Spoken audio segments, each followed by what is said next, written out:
आगाज़ में बात करेंगे ईरान की सिचुएशन में, जहां पर हम देख रहे हैं कि महंगाई के खिलाफ एहतजाज 12वें रोज़ में दाखिल हो चुका है। मुजाहरे 31 में से 25 सूबों तक फैल चुके हैं। दारुल हुकूमत तेहरान की अगर हम बात करते हैं, वो भी बदअमनी की लपेट में है। तेहरान में मुजाहरे के दौरान चाकू के वार से एक पुलिस अफसर जान की बाजी हार गया, जबकि मुतादिद इमारतों को आग लगा दी गई। यज़द में पुलिस गाड़ियाँ और शाजंद में गवर्नर ऑफिस की इमारत नजर आतिश कर दी गई। एहतजाज में तेज़ी के साथ अमरीकी रहनुमाओं की जानिब से बयानात का सिलसिला भी तेज़ हो चुका है। माइक पोम्पियो ने ईरानी अवाम की हिमायत का ऐलान किया है, तो रज़ा पहलवी ने कहा कि ईरानी अवाम अपनी आज़ादी का मुतालबा कर रहे हैं। सदर डोनाल्ड ट्रंप रजीम चेंज का खदशा जाहिर करते हुए खबरदार वो ये कर रहे हैं कि अगर मुजाहिरीन को कत्ल किया गया तो अमरीका ईरान के खिलाफ सख्त कार्रवाई के लिए तैयार है। लेकिन इस पर हम देख रहे हैं कि आयतुल्लाह ख़ामनई की जानिब से भी ये बयान सामने आ चुका है। जवाब दिया गया है अमरीकी सदर को कि ये उनका अंदरूनी मामला है, ईरान में जो होने वाले मुजाहरे हैं। और साथ ही साथ उन्होंने मुजाहिरीन को कहा है कि जिस तरीके से वो मुल्की इमलाक को नुकसान पहुँचा रहे हैं और जो सारी सिचुएशन क्रिएट की गई है, वो अमरीकी सदर की जानिब से उनकी एमा पर की गई है। अब इस तरह के मामलात आना और साथ ही साथ वहाँ से परेशान कुन खबरों का आना, ये क्या बन रहे हैं, इस पर बात करने के लिए सीनियर एनालिस्ट एहतशामुल हक साहब हमारे साथ हैं। सबसे पहले तो 31 में से 25 सूबों तक हम देख रहे हैं मुजाहरे फैल जाना। ये सिचुएशन बेसिकली हालात वैसे बने क्यों, वहाँ पर मामला चल क्या रहे हैं और ज़िम्मेदार कौन है वहाँ पे? क्योंकि कुछ रिपोर्ट्स ये भी हैं कि चूँकि हम देख रहे थे इजरायली प्राइम मिनिस्टर की मुलाकात पिछले महीने होना, उसके बाद यह सारी सिचुएशन ईरान में बनना, तो ये भी कहा जा रहा है कि मुसाद के एजेंट वहाँ पर बड़े एक्टिव हैं, जो इन प्रोटेस्ट को हम देख रहे हैं कि इस तरीके के मामलात वहाँ पे वायलेंट होते चले जा रहे हैं। सो आप समझते हैं कि कुछ ऐसे मामलात भी हैं? देखिए, हमने इसमें कोई शक नहीं है, मुसाद और CIA की इन्वॉल्वमेंट तो एक मुद्दत से वहाँ पे है। और इसके अलावा और जो हॉस्टाइल एजेंसीज़ हैं दुनिया की ईरान के ख़िलाफ़, वो तो ऑपरेट करती रहती हैं और कोई मौका नहीं जाने देती। लेकिन इस वक्त मुश्किल सवाल इस वक्त ये है कि इस वक्त जो हम देख रहे हैं कि हुकूमत है, क्लर्जी इस्टेब्लिशमेंट है, वो कहाँ खड़ी है।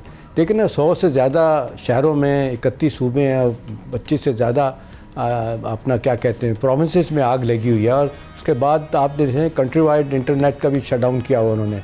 अब ये सूरत हाल क्यों पैदा हुई, जो आप सवाल पूछ रही हैं, आपका बड़ा इंपॉर्टेंट सवाल है कि अभी देखें, मुझे याद है कि 2008 में भी इस तरह के शदीद मुजाहरे हुए थे और 2022 में भी हुए थे। लेकिन ये जो मुजाहरे 2026 के शुरू में हमने हुए हैं, ये सबसे ज़्यादा खौफनाक है। अभी देखें जिस तरीके से सड़कों में जाके और इमारत को आग लगाना, मशहद में गवर्नर हाउस को आग लगा देना, और लोग जो हैं जिस तरह बिखरे हुए हैं, जो नारे लगा रहे हैं, अभी देखने ये एक बिगेस्ट शो ऑफ स्ट्रेंथ जो है ना अपोजिशन ने अपना दिखाया अगेंस्ट दी क्लर्जी इस्टेब्लिशमेंट।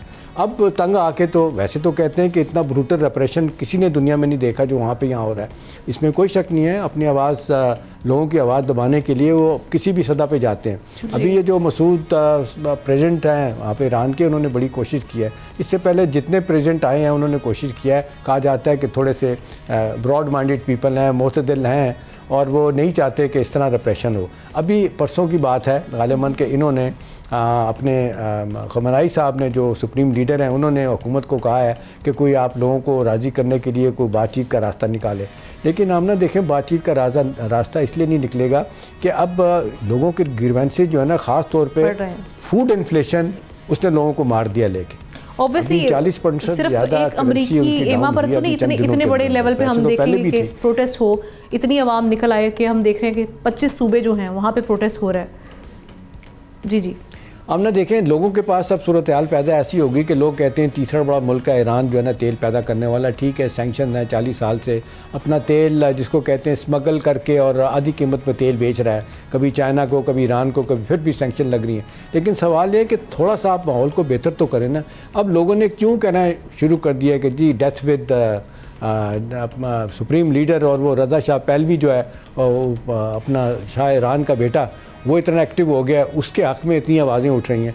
तो कहीं ना कहीं तो गलती हो रही ना, जिसका फ़ायदा कोई और उठा रहा है। माइक पोम्पियो जो साबिक सेक्रेटरी ऑफ स्टेट हैं ट्रंप साहब के पहले दौर में थे, उन्होंने तो एक लाइन दे दी है अमरीकियों को, अमरीकी सदर को, कोई जी इंटरवीन करें। देखिए, एक अरसे से अमेरिका चाह रहा है कि रजीम चेंज करना, नहीं हुआ। बड़ी मुश्किल से आपने देखा, ये अब 15-16 साल के बाद यहाँ पर रजीम चेंज किया वेनेजुएला ने, नोरेगा के बाद 1989 में जो हुआ था। अभी सूरत हाल बड़ी तेज़ी के साथ जो बिगड़ रही है, बदल रही है। वो लोग सवाल कर रहे हैं कि जी खाने पीने के लिए नहीं है, ऊपर से हम ना जो फौरी तौर पे नहीं, चंद हफ्तों से हो रहा है कि पानी की शदीद कमी हो गई है और एनर्जी की बहुत, बिजली और गैस जो है लोगों को नहीं मिल रही। तो हाँ, अब सवाल ये है कि हुकूमत के पास देने के लिए मुजाहिरीन को क्या है। देखिए मुझे नहीं लगता मुजाहिरीन अब short of removing this government वही रुकें, कर सकते हैं नहीं कर सकते अलहदा बात है। कितना और रिप्रेशन करेंगे, कितना सख्ती करेंगे। अब यह है कि दुनिया में भी बदनामी हो रही है, मीडिया भी चिल्ला रहा है वहाँ पे जो छोटा मोटा है, और जो बाहर का मीडिया वो बातें कर रहा है। अब सवाल ये है कि इन्होंने रीच आउट मुजाहिरीन को किया कि नहीं किया। अब वो कह तो देते हैं कि जी बाहर से साजिश हो रही है। भाई बाहर वाले तो आपके ख़िलाफ़ साजिश करेंगे, आपके ओपन दुश्मन हैं, चाहे अमेरिकन हैं चाहे जूश हैं।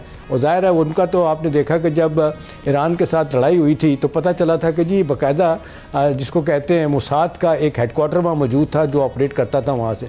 बाद में उनको समझ आई, इवन इंडियन जो है ना उनको भी ये पता चला है कि हमारे दुश्मन हैं। उन्होंने अब पहली दफ़ा समझ आई ईरानियों को, तो अब पाकिस्तान के ख़िलाफ़ अच्छी अच्छी बातें कर रहे हैं। आपने देखा जंग के बाद शुक्रिया अदा करने के लिए उनके हाई लेवल के लोग पाकिस्तान आए थे।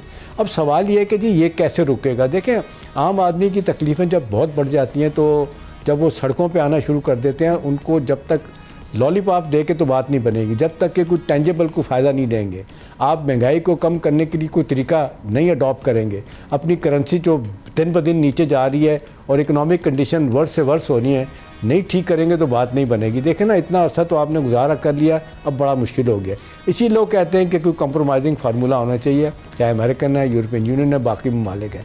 बड़ी मुश्किल से रो पीट के आपने देखा। सऊदी अरब वैसे एहतशाम साहब आपका तज्जिया क्या कहते हैं, ये जो जिस पॉइंट तक मामला पहुंच चुके हैं वहां से आपको रजीम चेंज ही दिखाई दे रहा है, और इसका इम्पैक्ट क्योंकि ऑब्वियसली पाकिस्तान बॉर्डर शेयर करता है ईरान के साथ, सो पाकिस्तान में अगर ईरान में अगर हालात बिगड़ते हैं तो पाकिस्तान पर इस पर क्या इम्पैक्ट आएगा?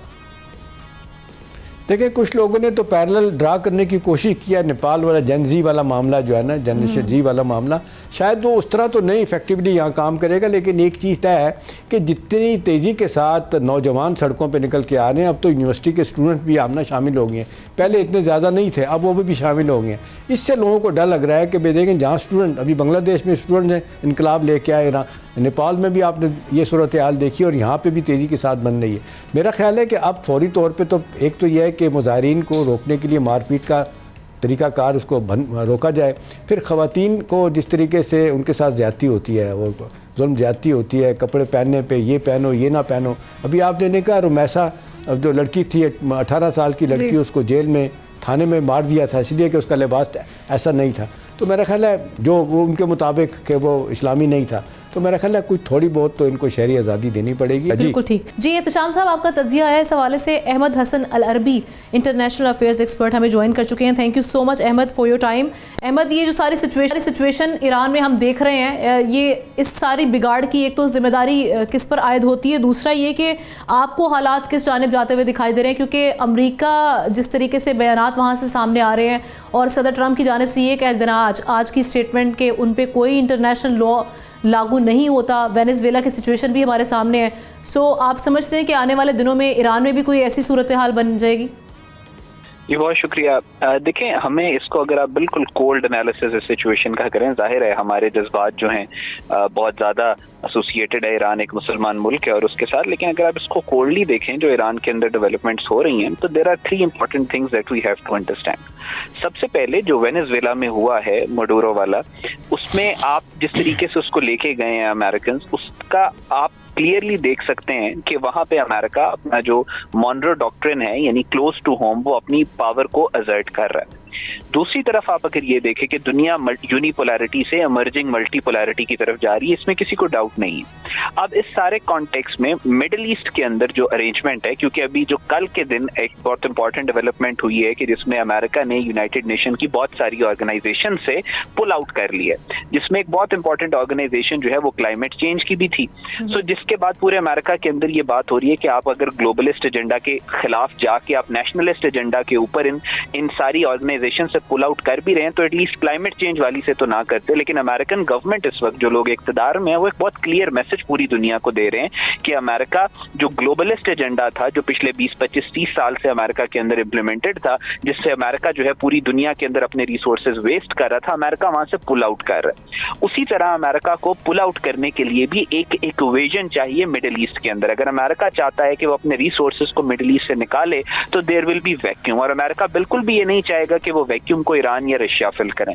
अमेरिका की कोशिश ये है कि उस वैक्यूम को इसराइल फिल करे, लेकिन इसराइल के अंदर इतनी कैपेसिटी नहीं है कि वो अमेरिका के बिहाफ पे मिडिल ईस्ट के अंदर सिक्योरिटी गारंटीज या इस तरह का कोई अरेंजमेंट लेके आ सके। सो उस सारे कॉन्टेक्स्ट में ईरान के अंदर इसराइल की कोशिश ये थी, आपने देखा जब नेतन्याहू मिला है डोनाल्ड ट्रंप को, तो उससे पहले एक बाकायदा तौर पे इसराइली मीडिया ने कैंपेन बिल्ड की थी कि जो राइजिंग लाइन 2.0 है वो करने लगे हैं, लेकिन अमेरिका ने उसको रेजिस्ट किया। लेकिन ये जो प्रोटेस्ट अभी ईरान के अंदर हो रहे हैं वो एक ऐसी अरेंजमेंट है जिसके साथ इट सीम्स कि अमेरिका भी कंफर्टेबल है और इसराइल भी कंफर्टेबल है, क्योंकि रजीम चेंज करना इनका अल्टीमेट ऑब्जेक्टिव है बहुत अरसे से, और वो ओपनली इस बात को डिक्लेयर कर रहे हैं। लेकिन क्या रजीम चेंज हो सकती है या नहीं हो सकती, it's still a question mark. Iran के अंदर पिछले 10 सालों में बहुत ज्यादा प्रोटेस्ट, सबका एक ही मकसद है। एक चीज बताइएगा रजीम चेंज के हवाले से, अभी देख लें, लेकिन वो प्रोटेस्ट के थ्रू अमेरिकन तो चाहते हैं, इजराइल भी चाहता है। अहमद, रजीम चेंज तो बहुत अरसे से पीछे लगे हुए हैं। आपको याद होगा एक ज़माने में GCC country led by Saudi Arab ये भी चाहते थे रजीम चेंज।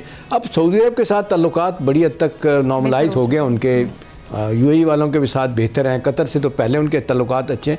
तो मेरा सवाल ये कि क्या आप इनको तो नहीं दोबारा इस्तेमाल करने की कोशिश की जाएगी जीसीसी मालिक को रजीम चेंज के लिए, या अमेरिकन अपने तौर पर कोई गेम करेंगे?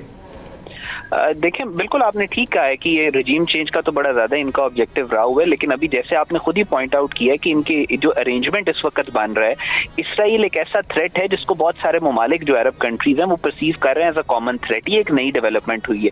ईरान भी उसको as a common threat treat कर रहा है, सऊदी अरेबिया भी कॉमन थ्रेट ट्रीट कर रहा है, कतर भी उसको एज अ थ्रेट ट्रीट कर रहा है। तो उस थ्रेट के खिलाफ सारे इकट्ठे हैं, लेकिन एक फैक्ट हम सारों को, ये फैक्चुअल चीज है जिसपे हमारी एक कंसेंसस होना चाहिए कि ईरान के अंदर आपको इसराइल के बहुत ज्यादा एजेंट्स और बहुत ज्यादा एसेट्स मिलेंगे, और मिडिल ईस्ट के अंदर कोई ऐसा प्रोटेस्ट आज तक नहीं हुआ कि जिसके अंदर फॉरेन इन्वॉल्वमेंट ना हो। सो जो इनको खतरा है वो मेरा नहीं ख्याल कि जीसीसी कंट्रीज जो हैं, ये सऊदी अरेबिया या कतर या इनका इस्तेमाल किया जाएगा यहाँ पे रजीम चेंज के लिए। इनको खतरा इसराइल से ही है। अमेरिका की भी शायद ऑन ग्राउंड इंटेलिजेंस बेस्ड इतनी ज्यादा इन्वॉल्वमेंट ना हो इरानियन प्रोटेस्ट के अंदर, लेकिन इसराइल की बहुत ज्यादा इन्वॉल्वमेंट जो है वो वाज़े तौर के ऊपर नजर आ रही है। और ये इस बार आपको जो सिचुएशन बनी है, ऑब्जेक्टिव अचीव होता हुआ दिखाई दे रहा है जो अब ईरान में हालात बन चुके हैं? देखें, इसमें कोई डाउट नहीं है कि पिछले 5 से 10 साल के अंदर अभी जो प्रोटेस्ट हो रहे हैं ये सबसे ज्यादा बड़े और सबसे ज्यादा वायलेंट हैं, there is no doubt in it. लेकिन एक तारीख है कि वो बड़े प्रोटेस्ट के बावजूद अपना जो उनका इंस्टीट्यूशनल फ्रेमवर्क है, जो उनकी गवर्नेंस रिलेटेड या गवर्नमेंट रिलेटेड जिसको आप रेजिम चेंज कहते हैं, उन्होंने उसको रेजिस्ट किया है।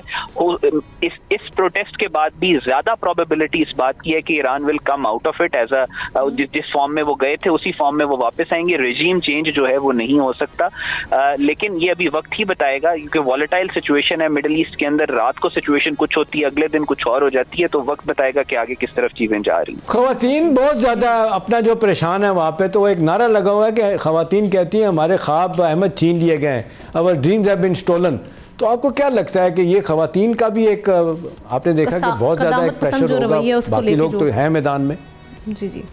जी अच्छा साहब, देखें, बाकी सारा जो खवातीन के मुतालिक अभी जो खवातीन से रिलेटेड जो मूवमेंट्स पिछले 5-10 सालों में ईरान में चली हैं वो भी सबके सामने हैं। उसमें खवातीन के कुछ जेन्युइन मसाइल हैं। कौन सा ऐसा मुल्क होता है कि जिसके अंदर प्रॉब्लम्स नहीं होती, लेकिन उसके बाद साथ साथ कुछ ऐसी पिछले दिनों जो प्रोटेस्ट हुआ अब से 2 साल पहले, उसमें वो जिन खातून के बेस के ऊपर सारा प्रोटेस्ट हुआ, तो उसके बाद पता चला कि वहाँ पे इसराइल की इन्वॉल्वमेंट बहुत ज्यादा थी। तो ये फॉल्ट लाइन्स ईरान के अंदर मौजूद हैं और इन्हीं फॉल्ट लाइन्स को ही फिर दुश्मन एक्सप्लॉइट करते हैं। जो बात आपने की वो बिल्कुल ठीक है कि वो जो ईरानियन प्रेसिडेंट ने भी इवन ये बयान दिया है बाकायदा तौर के ऊपर, जो कि एक बड़ा पॉजिटिव बयान के तौर पे उसको ट्रीट किया जा रहा है कि एक सख्ती एक हद से ज्यादा नहीं करनी चाहिए। उन्होंने बाकायदा ये बयान दिया ईरानियन प्रेसिडेंट ने कि जो पॉलिसीज हैं वो मिलजुल के बनानी चाहिए और एक हद से ज्यादा सख्ती हो तो वो प्रॉब्लमेटिक हो सकती है। सो आई थिंक जो अप्रोच है ईरानियन गवर्नमेंट की, स्पेशली प्रेसिडेंट की, आई थिंक वो पैसिफाई कर रहे हैं चीजों को और एक एमिकेबल सोल्यूशन की तरफ चीजें आई होप कि चली जाएं। Right, thank you so much. Ahmed Hasan